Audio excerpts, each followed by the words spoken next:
그분의 말씀을 따르는 것.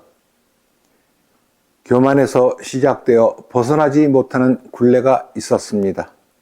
죽을 때까지 그냥 갖고 가겠다고 체념해야 했습니다.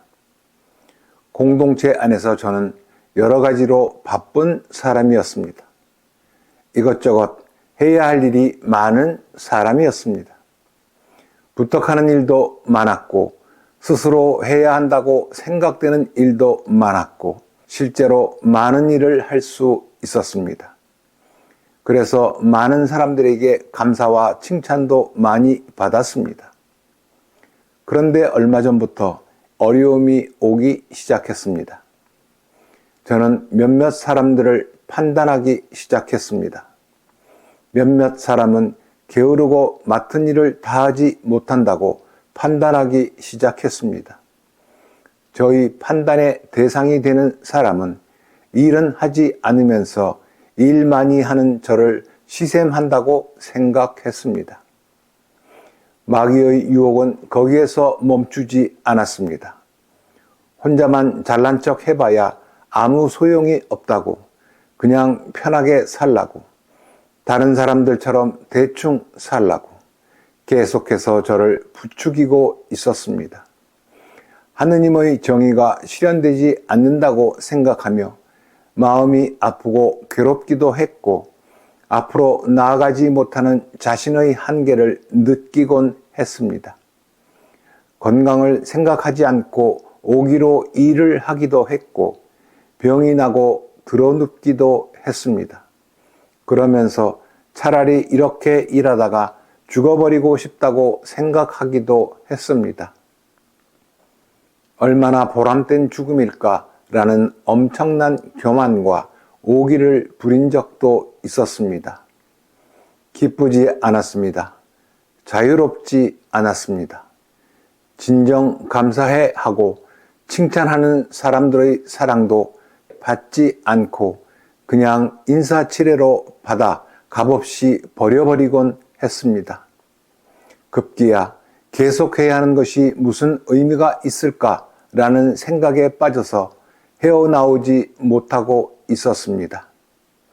제일 큰 문제는 이런 상황을 의논할 사람을 찾지 않고 없다고 생각한 것이었습니다. 그래도 매일 미사는 가야 했습니다. 현 순간만 살자고 기억하면서 미사 참여를 하기 위해 성당에 갔습니다. 다행히 미사 시간 전에 도착하였고 30분 정도 시간이 있었습니다. 매일 미사책을 꺼내고 그날 독서를 읽기 시작했습니다. 주님의 말씀을 듣는 것보다 번제물이나 희생제물을 바치는 것을 더 좋아하실 것 같습니까? 주님의 말씀을 거역하였으니 파면시킬 것이요. 저는 그분의 말씀을 따르지 않고 제사만 지내고 있었습니다. 그냥 힘들게 일만 했지 사랑하지 않았습니다. 파면당하기 직전이었습니다. 제가 일을 할 수 있는 시간과 힘을 주신 분도 그분이었습니다. 제가 잘나고 착해서 일할 수 있었던 것이 아니었습니다. 너무나 죄가 크고 보석할 일이 많아서 그렇게 기회를, 힘을, 시간을 주셨던 것이었습니다. 미사 시간 내내 얼마나 많이 울었는지 모릅니다. 주님께 죄를 지은 것을 회개하느라고 울었고 깨닫게 해주심에 감사해서 또 울었습니다. 사랑이 없다면 몸이 부서지도록 하는 일이 얼마나 무의미한지를 다시 떠올렸습니다. 일을 하는 것이 중요한 것이 아니라 그분의 뜻을 해야 했습니다. 사랑해야 했습니다.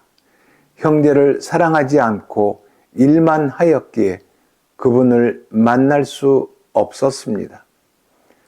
사랑을 담아서 기쁘게 일하는 것이 그분을 따르고 말씀을 생활하는 것임을 잊지 않도록 노력하겠습니다.